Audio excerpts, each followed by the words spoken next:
आज की व्लॉग ना बहुत ही मज़े की होने वाली है। आज की व्लॉग में ना मैं घर के काम के साथ साथ ना अपने नमाज को कैसे वक्त देती हूँ और कैसे टाइम निकालती हूँ ये भी शेयर करूँगी। साथ ही में अपने बच्चों के टिफ़िन में मैं क्या क्या चीज़ देती हूँ 6 दिन, तो बस यही सब शेयर करने वाली हूँ। और घर की जो रूटीन है ना वो तो होगी ही। अस्सलाम वालेकुम माय यूट्यूब फैमिली, कैसे हो आप लोग? उम्मीद करती हूँ आप लोग बिल्कुल ठीक होंगे, मैं भी बिल्कुल ठीक हूँ। कल की वीडियो को इतना ज़्यादा प्यार देने के लिए बहुत बहुत बहुत शुक्रिया, क्योंकि आप लोग बहुत ज़्यादा प्यार दे और इसी तरीके से देते रहिएगा, ठीक है। और जो लोग नए हैं ना, ज़रूर से सब्सक्राइब कर लीजिएगा। और जो लोग पहले से मेरी वीडियोस को देख रहे हैं इतने प्यार से ना, तो प्लीज़ आप लोग लाइक ज़रूर से कर दीजिएगा, क्योंकि आप लोग लाइक करना भूल जाते हैं ना, और मैं कहना भी भूल जाती हूँ। तो मैंने सोचा नहीं यार, पहले तो मैं अपने बहन लोग को ना लाइक के लिए ही बोलती हूँ, फिर उसके बाद जो है ना मैं बातें करूँगी। सबसे पहले यहाँ पर सुबह की आगाज़ होती है, इंसान की जो आगाज़ होती है ना वो फजर से करनी चाहिए। बहुत सुबह बरकत भरा दिन होता है, और ये कोई दिन आपका इतना बड़ा हो जाएगा ना कि यकीन जानो फ्रेंड्स, हर काम आप आसानी से कर लोगे। और फजर की नमाज के बाद जो है ना बहुत सारे बंदे सो जाते हैं, सोनी भी नहीं चाहिए, उससे बेबरकती होती है। और आपका जो टाइम है ना वैसे भी बहुत ज़्यादा खिंचारा होता है, वक्त जो है ना बर्बाद हो जाता है। अच्छा, मेरी उन बहनों के लिए बहुत ज़्यादा पावरफुल जो है ना टिप्स रहेगा, जो बहनें मेरी तरह ना अपने 3 बच्चों को अकेले संभालती है, और घर परिवार जो भी है ना वो सारी चीज़ को अकेले मैनेज करती है। क्योंकि सुबह के टाइम पर बच्चे को 8 बजे स्कूल जाना होता है, और उस टाइम बच्चे को ना नाश्ते भी चाहिए होता है, और साथ ही में ना लंच के लिए टिफ़िन भी बना करके देना होता है। तो बस उनके लिए ना बहुत ही मज़े की वीडियो होने वाली, तो प्लीज़ गौर से सुनिएगा अब मेरी बातें, और जो है ना मेरी वीडियोज़ को ना फुल वॉच ज़रूर से करिएगा। सबसे पहले जो है ना फजर की नमाज़ पढ़ के, और यहाँ पर जो है ना थोड़ी बहुत जो है ना सूरह तिलावत कुछ भी, अगर जो चीज़ आप करना चाहते हैं ना, जो चीज़ आपके लिए बेहतर हो वो सब चीज़ करके ना आप है ना सबसे पहले किचन में चले जाइए। अच्छा, किचन में जाने के बाद जो है ना किचन में फैलावा रहेगा ना, तो वो भी बड़ी मुश्किल रहती है यार, इतना सारा फैलावा को समेटने में ना बड़ा वक्त लगता है। तो किसी किसी दिन जो है ना फैलावा रहता है। अक्सर इंसान ये करते हैं ना कि किचन को जो है ना शाम के टाइम पर ही अच्छी तरीके से समेट लेते हैं। अच्छा, मेरी ना किचन की फैलावा ना आज भी सी पड़ी हुई थी, क्योंकि रात के कुछ बर्तन पड़े हुए थे और सुबह के नाश्ते की भी थे। वो तो मैं बाद में बताऊंगी कि किस टाइम मैंने की थी। सबसे पहला मैंने काम करी था ना, आंख मलते हुए इंसान जो मतलब किचन में जब आता है ना, तो सबसे पहले उसको चाहिए होता है कि किचन एकदम साफ़ सुथरा ऑर्गेनाइज हो। तो कोशिश यही करना है कि रात के टाइम पर आप जो थोड़ी बहुत जो आपकी जो टाइमिंग होती है ना, उनको वेस्ट ना करते हुए आप जो है ना बस थोड़ी बहुत सफाई में अपना वक्त दे दीजिए। कोई 5 मिनट अगर दे देंगे ना, तो बहुत ही ईजी तरीके से आपका काम जो है ना हो जाएगा। अच्छा, मैं क्या करती हूँ ना, मेरा बर्तन क्यों पड़ा रह जाता है मैं भी रीज़न बता देती हूँ। मैं जो है ना अपने बर्तन को ना सेहन पे ले जा करके धोती हूँ कल के पक्का पर, इसके कारण मेरी बर्तन जमा हो जाती है। जिन बहनों को ना किचन है बहुत खूबसूरत सा, और उसमें जो है ना वॉश बेसिन लगा हुआ है, तो उनको मैं यही कहूँगी कि आप लोग ना बर्तन बिल्कुल भी जमा ना करें, हाथों के हाथ धो लें। क्योंकि यार इतना आसानी जब है आपके पास, तो आप बर्तन को या किसी भी चीज़ को फालतू का ज़्यादा देर तक मत रखें बाहर, जूठा रखना भी नहीं चाहिए, धो लेना चाहिए। तो मैं यहाँ पर जो है ना आ गई थी किचन में। सबसे पहले मैंने आटा गूँधा, क्योंकि अभी ठंडी का टाइम है। अगर फ्रिज में आटा गूँध कर रखती हूँ ना, तो ये कोई 10 से 15-20 मिनट ले लेता है आटा, मतलब वो बहुत टाइट हो जाता है। फिर इसका कोई टिप्स है या क्या नहीं मुझे नहीं पता, लेकिन टाइट कोई इतना ज़्यादा हो जाता है ना, मुझे बहुत टेंशन होता रहता है। इसीलिए ना ठंड के टाइम में मैं हमेशा हाथों हाथ आटा गूँथती हूँ और फिर फ़ौरन से रोटी बनाती हूँ, क्योंकि सॉफ्ट आटा की रोटी बेलने में ना बहुत अच्छी लगती है। यहाँ पर जो है ना लंच जो है ना कंप्लीट हो चुका था। बच्चे को हमने ताज़ा ताज़ा रोटी बनाती गई और फिर देती गई खाने के लिए, तो वो खा लिए थे, वो लोग का नाश्ता हो चुका था।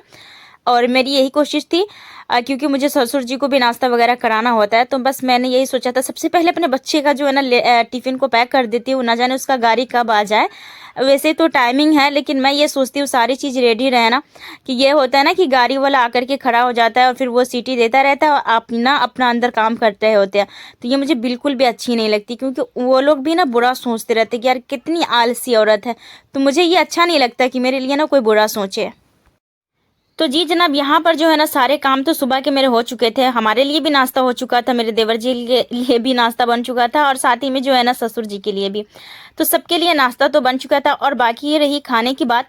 तो यहाँ पर मैं क्या करती हूँ ना, खाना जो है ना मतलब मेरी ये कोशिश रहती है कि अगर मुझे सब्जी बनानी है या रोटी बनानी है, रोटी तो मैं बना ही ली थी, चावल वगैरह बनाना है या फिर दाल बनाना है, तो मैं दाल सब्जी बना लेती हूँ, चावल ना सबसे लास्ट में बनाती हूँ।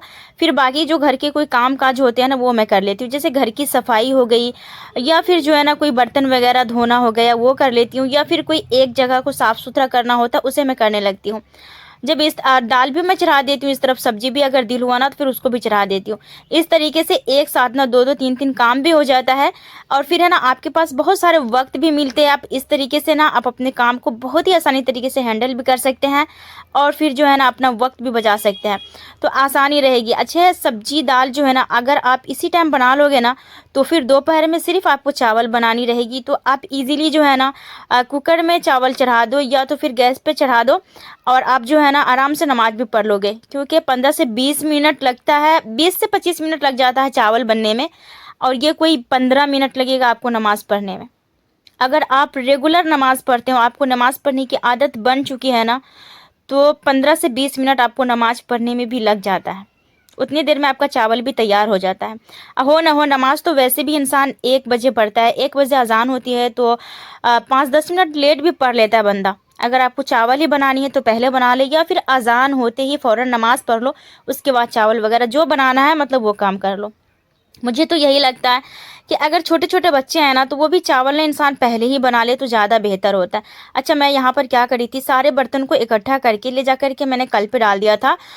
उसके बाद जो है ना मैं आ गई थी किचन में, कि सबसे पहले मैं दाल चढ़ा देती हूँ, क्योंकि मैं ना आधा से ज़्यादा खाना जो है ना इलेक्ट्रिशियन वाला जो चूल्हा है ना मैं उस पर बनाती हूँ, इंडक्शन पर। तो फिर लाइट रहे या ना रहे तो ये भी कोई बड़ा मसला होता है, क्योंकि गैस को मुझे बचाना है, तो मैं इसीलिए सोच रही कि चलो इंडक्शन पे मैं बनाती हूँ। तो इसकी वजह से ना वैसे भी अभी तो बिल थोड़ा बहुत ही कम आ रहा है ना, तो इसकी वजह से मुझे थोड़ी बहुत फ़ायदा हो जाती है, और अच्छी तरीके से जो मेरा खाना जो है ना वो भी बन जाता है, आराम आराम से बन भी जाता है। और फिर मैं ना ज़्यादा ख़ास तौर पे मैं उसी पे बनाती हूँ, हेल्प हो जाती है। जब लाइट चली जाती है ना तो फिर मैं गैस पे बनाती हूँ, क्योंकि थोड़ी बहुत जो बचत करनी है या कुछ भी करना है ना वो खुद ही करना है। आप अगर कहीं पे बैठे रहो, मोबाइल में टाइम पास करो या किसी से बात करके टाइम पास करो, तो उससे बेहतर है ना आपका खाना ये आराम आराम से भी बन रहा है ना, तो बहुत ही ईजी है। तो मैंने यहाँ पर सालन गैस चूल्हे पे चढ़ा दी थी, और फिर जो है ना मीडियम आंच करके चढ़ा करके छोड़ करके चली गई थी मैं रूम में झाड़ू लगाने, और चावल भी उस तरफ रखा हुआ था। सबसे पहले मैं बेडरूम में आकर के सबसे पहले जो है ना जो बच्चे जो सुबह में पहन वहन करके बिखरा करके जो गए हैं ना, बस वहाँ उसको मैं सरिया देती हूँ। उसके बाद जो है ना मैं इसमें झाड़ू लगा लूँगी, क्योंकि सफाई सुथराई वाला जो काम होता है ना वो वक्त पर हो जाता है ना, तो पूरी दिन आप पुरसुकून रहते हो। ये कोई 11 बजे का टाइम था और मेरा काम सारे काम जो है ना कंप्लीट हो चुके थे, और मैं एकदम इत्मीनान से बैठी हुई थी। जब मेरे बच्चे 1 बजे आएंगे फिर उसके बाद उसको खाना वगैरह जो भी है उसके साथ भी थोड़ी बहुत टाइम स्पेंड करनी रहती है बंदे को, तो फिर वो सब करती हूँ। तो आई होप कि आप लोगों को ना थोड़ी बहुत तो आइडिया ज़रूर मिल ही जाएगी ना कि किस तरीके से अपने काम को मैनेज करें वक्त पर। दाल जो है ना मैं लास्ट में इसलिए मैं बघाड़ती हूँ कि ताकि जो है ना बच्चे हमारे जिस टाइम आए और जब मैं ससुर जी को खाना दी, क्योंकि 11 साढ़े 11 12 बजे तक वो खा लेते हैं, तो गरम गरम रहे ना तो वो फिर वो ईज़िली खा लेंगे। तो बस दाल को मैं गला करके छोड़ दी थी, और जब खाने का टाइम रहता ना तो फिर मैं घाट करके फ़ौरन से बघाड़ती हूँ। वैसे देखा जाए ना तो एक हाउसवाइफ जो है ना बड़ी मुश्किल मुशक्क़त के साथ अपने घर के सारे काम काज कर रहे होते, दूसरे के लिए हर वक्त निकाल लेता बंदा। क्योंकि मुझे ही देख लो, अगर बंदे को 11 बजे खाना है, 12 बजे खाना है, तो बंदे ने कह दिया कि मुझे गरम चाहिए, तो मैं उसके लिए गरम ही बनाती हूँ। क्योंकि हालांकि सुबह में मेरे पास काफ़ी टाइम रहता है। जब मैं इधर नाश्ता बना रही थी ना, इंडक्शन भी मेरा खाली था, मैं उस पर भी दाल सब्जी चावल कुछ भी चढ़ा सकती थी, लेकिन मैंने नहीं चढ़ाया क्योंकि अगले बंदे को गरम चाहिए। तो उसके लिए मेरे पास टाइम है, उसके डर से मैं टाइम निकाल ली हूँ कि नहीं यार, बंदा है ना कुछ बात बतंगर ना हो घर में, बस उसको वक्त पर मिल जाए। तो क्या हम अपने लिए वक्त नहीं निकाल सकते? उस सभी चीज़ के साथ साथ ना इंसान खुद के लिए भी वक्त निकाले, अपने आप को जो है ना संवारना और करना वो भी बहुत ज़्यादा ज़रूरी है। तो भाई अपने लिए भी वक्त निकालो, और साथ में जो बाकी सबके लिए निकालना है वो तो एक अलग ही तरीके से है। तो अभी मैं गर्मा गर्म खाना निकालूंगी और सभी को दूंगी। तो इस तरीके से जो है ना आज की हमारी वीडियो कंप्लीट होती है। इसी के साथ वीडियो का एंड करूँगी। मिलूंगी नेक्स्ट वीडियो में। अल्लाह हाफिज़।